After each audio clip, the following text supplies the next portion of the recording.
Iran 6 दिन में Israel पर करीब 400 बैलिस्टिक मिसाइल दागी है ईरान ने। एक बैलिस्टिक मिसाइल की कीमत सोचिए 3 से 8 करोड़ के आसपास है। एक बैलिस्टिक मिसाइल 3 से 8 करोड़। आज ही 25 बैलिस्टिक मिसाइल दागी है।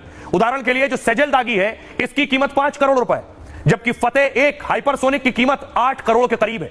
यानी सिर्फ मिसाइल हमले में खर्च 2000 करोड़ से ज्यादा है। इसके अलावा ईरान ने इजराइल पर हजारों ड्रोन दाग दिए।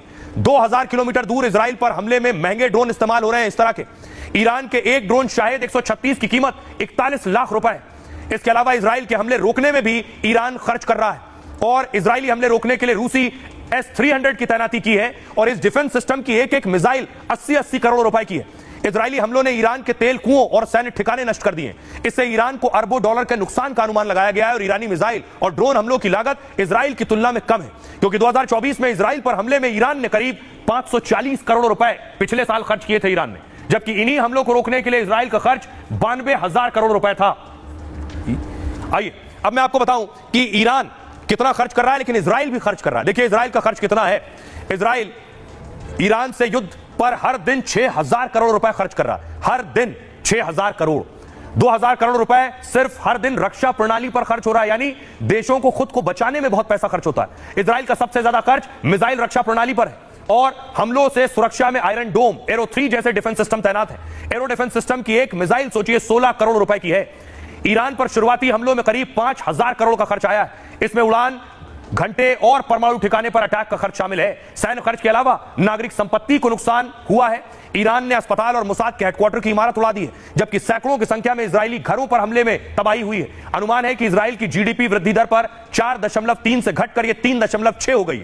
इस जंग में इजराइल को अब तक का सबसे ज्यादा नुकसान हो रहा है, जितना गाजा और लेबनान के साथ भी नहीं हुआ है। ग्राउंड जीरो से हमारे सहयोगी की रिपोर्ट देखिए इजराइल से।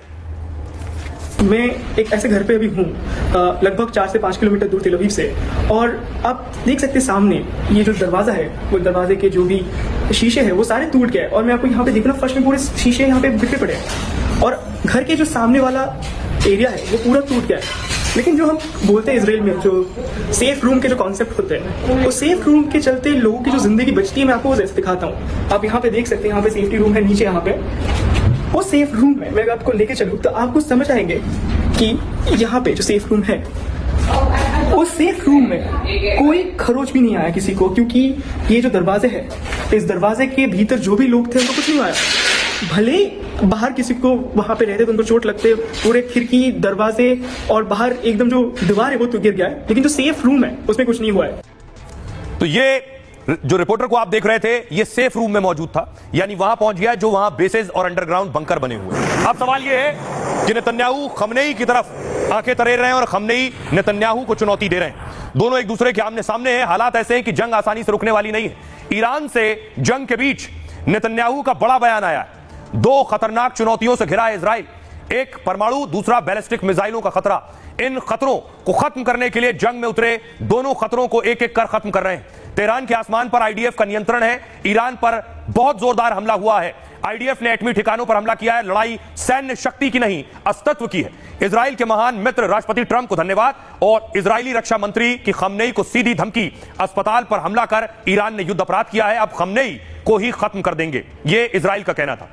अब देखिए खमनेई क्या कह रहे हैं।